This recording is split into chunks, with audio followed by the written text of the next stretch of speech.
Hai cuan-cuan people, balik lagi sama gue Chris dari CCN Indonesia.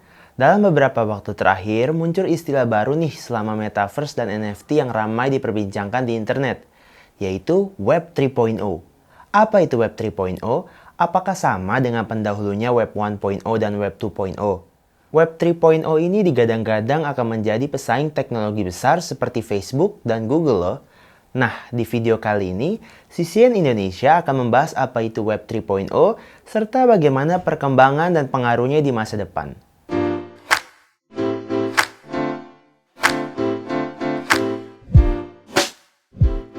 Pada 4 Oktober tahun lalu, dunia online terhenti karena Facebook, WhatsApp, dan Instagram mengalami gangguan secara bersamaan sekitar 6 jam.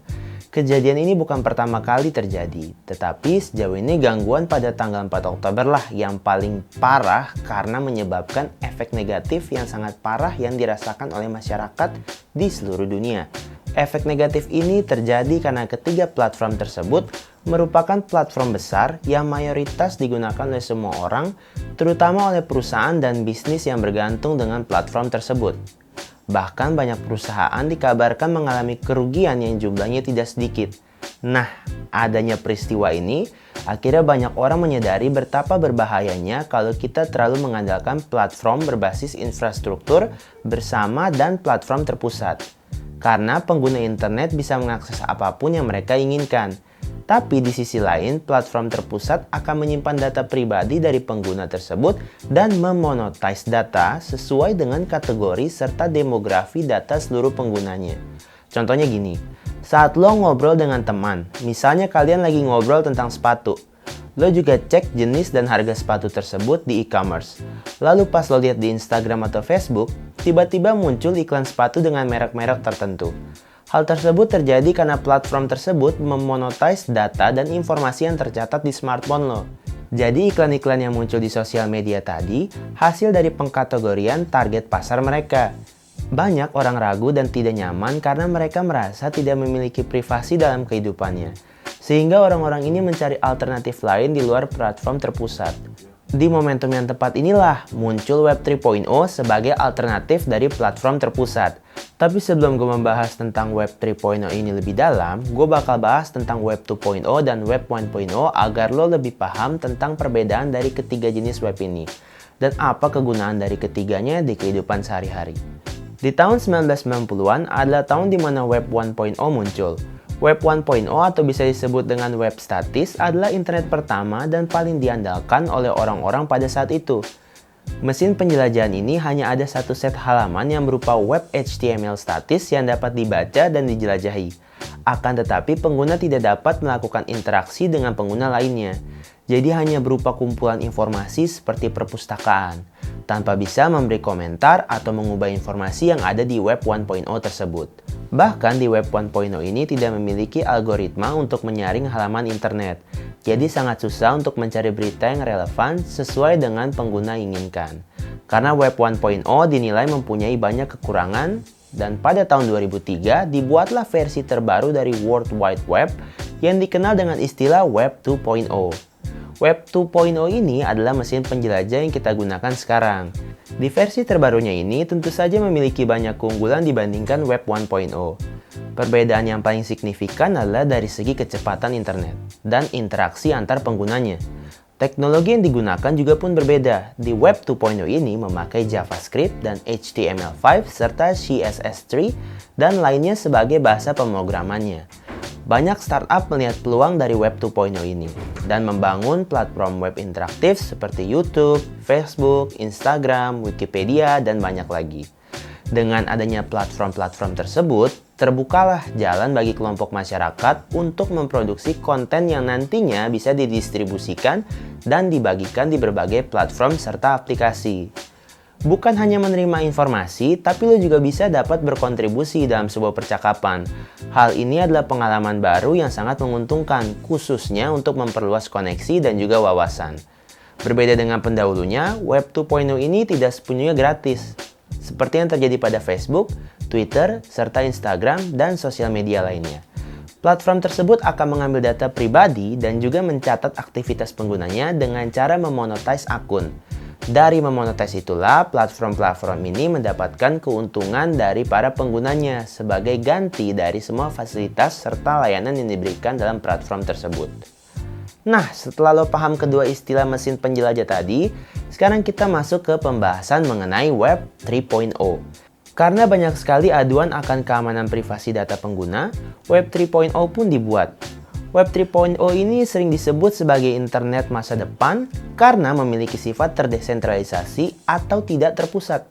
Kelebihan dari sistem desentralisasi pada Web 3.0 ini memiliki sifat transparan dan adil di setiap transaksinya, sehingga pengguna tidak takut lagi privasinya diambil.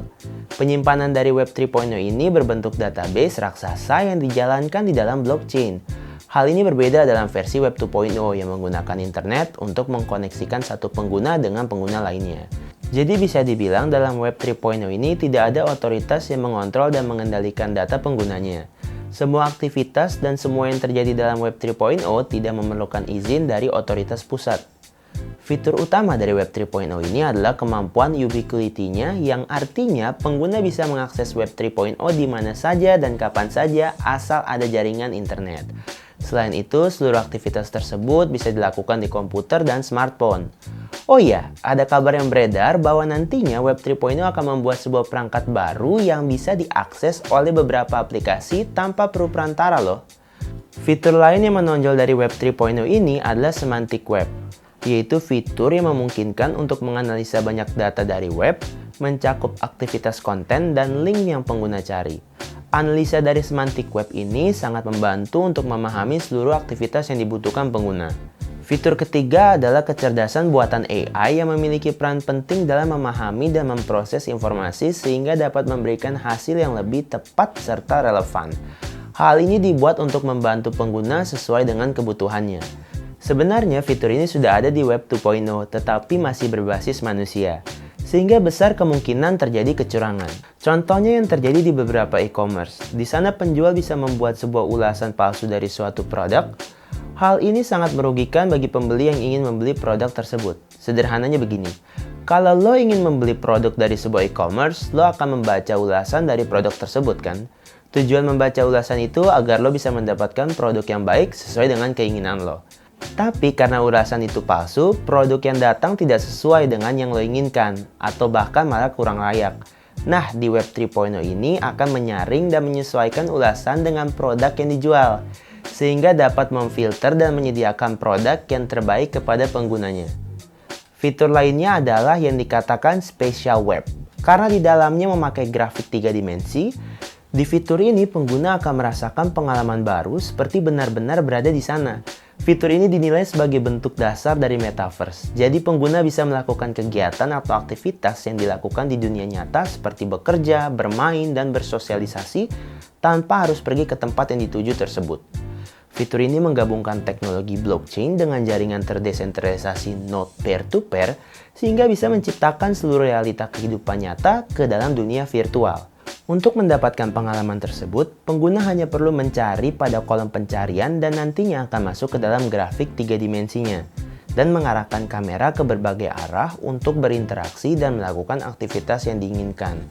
Saat pengguna melakukan aktivitas tersebut, pastikan akan mendapatkan penghasilan seperti di dunia nyata ya. Nah, penghasilan tersebut berupa cryptocurrency. Untuk menyimpan token kripto tersebut, tentunya pengguna membutuhkan crypto wallet kan? Dalam Web 3.0 pun bisa mengakses crypto wallet loh. Beberapa proyek juga dijalankan dalam Web 3.0. Pengguna pun bisa berkontribusi di dalamnya. Misalnya ada di dalam platform sosial media Web 3.0 yang bernama Steemit. Di sana pengguna dibayar untuk membuat dan mengkurasi stemming konten terdesentralisasi. Pengguna juga bisa membuat konten dan menjadikan konten tersebut hak miliknya. Mempertahankan hak kepemilikan konten sangatlah berguna bagi pengguna, karena bisa mendapatkan saham dalam platform di mana konten itu diupload. Selain itu, pengguna juga bisa membagikan konten mereka secara gratis melalui pihak ketiga, tetapi dengan syarat pihak ketiga harus minting dan memonetize data pribadi pengguna sebagai bukti kepemilikan konten yang dibagikan dengan mencocokkan algoritma dari data yang dimonetize. Tidak hanya sampai di sini, Web 3.0 juga menawarkan fitur penyimpanan cloud terdesentralisasi yang aman. Penyimpanan ini didasari oleh enkripsi file sharing yang ada pada blockchain untuk mengatur penyimpanan secara peer-to-peer. Penyimpanan ini menawarkan privasi tingkat tinggi, sehingga tingkat peretasan akan lebih rendah. Cara penyimpanan yang dilakukan pada Web 3.0 ini adalah menjadikan file utama dalam bentuk potongan-potongan kecil di beberapa hard drive. Di dalam Web 3.0 juga meningkatkan performa dari mesin pencarian. Mesin pencarian ini bernama Wolfram Alpha yang berupa mesin komputasi yang memiliki pengetahuan untuk menjawab pertanyaan dari penggunanya. Biasanya digunakan untuk siswa dan profesional yang bergerak di bidang matematika, ilmu gizi, dan lainnya. Untuk mendapatkan jawabannya, Wolfram Alpha mengumpulkan informasi dari basis data di seluruh web dan menyederhanakan informasi tersebut untuk mendapatkan hasil yang lebih selektif. Dibanding dengan Web 2.0 di Google, pengguna tidak lagi kesulitan dan menghabiskan banyak waktu untuk mencari informasi secara tepat. Itulah keunggulan dari Web 3.0 yang merupakan masa depan dari jaringan internet. Banyak sekali manfaat yang diberikan pada fitur-fitur barunya yang bisa mempermudah penggunanya dalam kehidupan sehari-hari, khususnya untuk mencari informasi lewat teknologi internet. Sekian dulu penjelasan dari gua tentang Web 3.0, semoga bermanfaat dan menambah pengetahuan lo tentang dunia cryptocurrency. Sampai ketemu lagi di video edukasi kita selanjutnya. Bye-bye cuan-cuan people!